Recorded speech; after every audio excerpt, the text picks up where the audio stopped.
সবাইকে জানাই স্বাগতম। আজকে আমি তোমাদের বাংলা বইয়ের ষষ্ঠ অধ্যায় সাহিত্য পড়ি লিখতে শিখি থেকে কবিতা পড়ি 1-এর 123 পৃষ্ঠার চকটির সমাধান দেখব। চকটিতে বলা হয়েছে জীবনের সঙ্গে সম্পর্ক খুঁজি। মাঝি কবিতাটির সাথে তোমার জীবনের বা চারপাশের কোনো মিল খুঁজে পাও কিনা কিংবা কোনো সম্পর্ক খুঁজে পাও কিনা তার নিচে লেখো। তো চলো নমুনা উত্তরটি দেখা যাক। তার আগে যারা এখন আমাদের চ্যানেলটি সাবস্ক্রাইব করনি প্লিজ সাবস্ক্রাইব করে নাও। আমাদের নমুনা উত্তরটি হচ্ছে, মাঝি কবিতাটির সাথে আমার চারপাশের অনেক মিল রয়েছে। আমার বাড়ির পাশে রয়েছে ছোট একটি নদী। আমি সেই নদীর ঘাটে বেড়াতে যাই।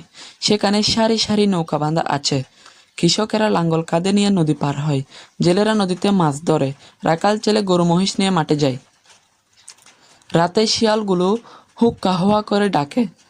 বর্ষার পর সেখানে ঝাঁকে ঝাঁকে চকাচকি বিচরণ করে। রাতের চাঁদের আলো যেন সাদা কাশবনে লুটিয়ে পড়ে।